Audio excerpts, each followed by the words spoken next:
Hello दोस्तों, कैसे हैं आप सब। हमारी कहानियाँ देखने के लिए हमारे चैनल को सब्सक्राइब कीजिए और हाँ, बेल आइकन दबाना मत भूलिएगा। यह कहानी सवाई माधोपुर के पास छोटे से गांव में रहने वाली एक अंधी महिला पुष्पा और उसकी 8 साल की बेटी सोनम की है।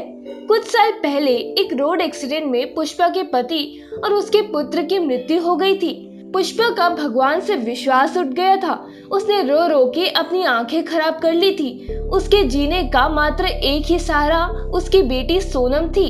गांव का एक दुकानदार कुछ बांस की लकड़ियां उसको सुबह दे जाता। वह उस बांस से टोकरी बनाया करती थी, जिसके बदले में उसे अपने जीवन यापन के लिए थोड़ा सा धन मिल जाता था। पुष्पा हमेशा अपनी बेटी सोनम से कहती थी, भगवान ने हमें कुछ नहीं दिया, पुत्र नहीं दिया, अमर सुहाग भी नहीं दिया, ना ही कोई भाई भतीजा दिया। मेरा तो भगवान से विश्वास ही उठ गया है। तुम ठीक कहती हो माँ। सोनम घर का सारा काम करती थी। एक दिन सोनम भागती हुई अपनी माँ के पास आई और बोली, माँ आपको पता है माधोपुर दुर्ग में गणेश जी का मेला लगने वाला है। माँ गांव के सब लोग जाएंगे, मुझे भी उनके साथ जाना है। नहीं बेटा, वह हमारे लिए नहीं है, हम वहाँ नहीं जा सकते। मेरे पास तो कुछ भी नहीं है और फिर मेरी आंखें अंधी है, मैं वहाँ पहुँच भी नहीं सकती। ठीक है माँ, तुम मत जाओ, पर पड़ोस वाली काकी जा रही है, मैं उनके साथ चली जाऊंगी। बेटा मेले में अकेले जाना ठीक नहीं है, प्लीज मत जाओ। माँ मेरा बहुत दिल कर रहा है, मुझे जाने दो प्लीज, मैं मान जाओ ना। पुष्पा ने अपनी बेटी सोनम को बहुत समझाया, पर वह नहीं मानी। पुष्पा बोली, ठीक है, मेरा हाथ पकड़ और बगल वाली काकी के पास ले चल। सोनम ने अपनी माँ का हाथ पकड़ा और अपने घर के बगल वाली काकी के पास ले गई।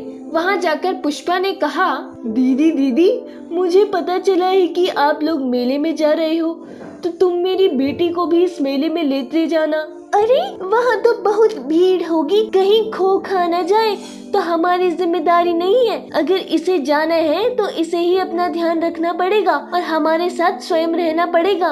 सोनम खुशी से उछल पड़ी और बोली, ठीक है काकी, मैं आपके पीछे पीछे चलूंगी और आपको बिल्कुल तंग नहीं करूंगी। ठीक है, हम कल सुबह चलेंगे। सोनम खुशी खुशी माँ के साथ घर लौट आई।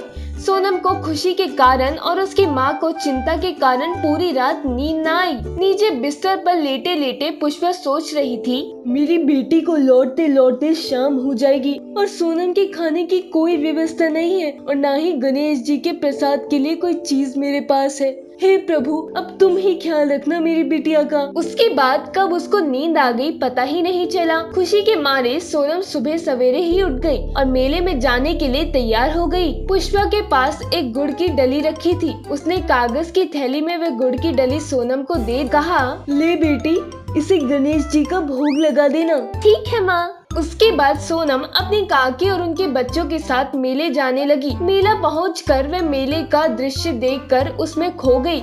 गुब्बारे, चाट पकोड़े, तरह तरह की रंग बिरंगी मिठाइयाँ और खिलौने, ना जाने वहाँ क्या क्या बिक रहा था। काकी के बच्चे बार बार कुछ खा रहे थे और खिलौना खरीद रहे थे। सोनम बेचारी चुपचाप सबको खाते हुए देख रही थी। जब उसे बहुत भूख सताती तो वह बार बार अपने गुड़ की डली को देखती और कहती, नहीं नहीं, ये तो गणेश जी को खिलाऊंगी। माँ ने गणेश जी को भोग लगाने के लिए दिया है, मैं नहीं खाऊंगी इसको। भगवान गणेश जी के मंदिर में दर्शन के लिए बहुत लंबी कतार लगी हुई थी। वह भी कतार में लग गए। अपनी बारी आने पर सभी लोग गणेश भगवान को वस्त्र, आभूषण आदि पंडित जी को भेंट कर रहे थे। सोनम ने भी अपना हाथ बढ़ाया ताकि उसका गुड़ भी गणेश जी तक पहुंच जाए, लेकिन पंडित जी ने उसकी तरफ कोई ध्यान नहीं दिया। सभी लोग भोग लगाकर बाहर निकल चुके थे, पर सोनम वहीं पर खड़ी रही। अंत में पंडित और सोनम ही रह गए। पंडित ने डांटते हुए जोर से कहा, तुम कैसे रह गई, चल भाग यहाँ से। पंडित ने उसका हाथ पकड़कर मंदिर से बाहर किया और पट बंद करके वहां से चले गए। सोनम वहीं मंदिर के बाहर सीढ़ियों पर एकांत में बैठी रही। गांव के सभी लोग वापस आ चुके थे, पर सोनम नहीं आई थी। पुष्पा को बहुत चिंता सताने लगी और जैसे तैसे वे लाठी टेक कर काकी के पास पहुंची और बोली, दीदी सोनम कहाँ है? अभी तक वह आई नहीं। वह मंदिर तक तो हमारे साथ ही थी, इसके बाद हमें नहीं पता कि वह कहाँ गई। पुष्पा सोचती रही, मेरी बेटी कहाँ चली गई? कौन ले गया उसे? कहाँ खो गई? जिंदा है या मर गई? वहीं दूसरी तरफ सोनम गणेश भगवान के मंदिर में आगे सीढ़ियों पर बैठकर गणेश भगवान को कोस रही थी।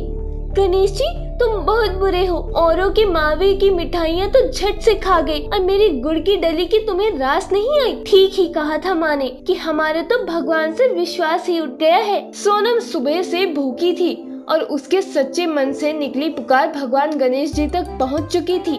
गणेश जी वहाँ प्रकट हो गए और बालिका से बोले, अरे आओ, जल्दी से मुझे गुड़ खिलाओ। सोनम पहले तो बहुत तेज डर गई, फिर धीरे से बोली, तुम भी पंडित की तरह मुझे डांट दोगे ना? ऐसे कैसे खिलाऊं? पहले अपने स्थान पर चलो, तब मैं तुम्हें गुड़ खिलाऊंगी। इतने में मंदिर के पट खुल गए। गणेश जी अपने स्थान पर विराजमान हो गए। सोनम ने अपने हाथों से गणेश जी को गुड़ खिलाया और फिर प्रसन्न होते हुए बोले, बेटी मैं तुम पर बहुत प्रसन्न हूँ, तुम चाहे जो मांग लो। सोनम ने प्रसन्न होते हुए बोला, कुछ भी मांगू तुम दे दोगे? सच में?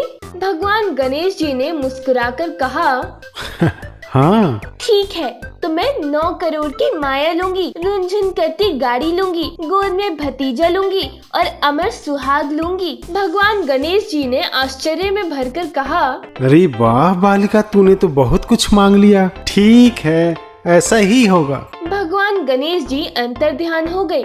उनके स्थान पर एक गाड़ी खड़ी थी जिसमें उसके 9 करोड़ की माया थी। अब गोद में भी भतीजा मांगा था तो गणेश जी को उसके भाई और भाभी भी देने पड़े और अमर सुहाग तो उसे मिल ही जाएगा। तभी उसके भाई ने पुकारा, चल सोनम, माँ हमारी राह देख रही होगी।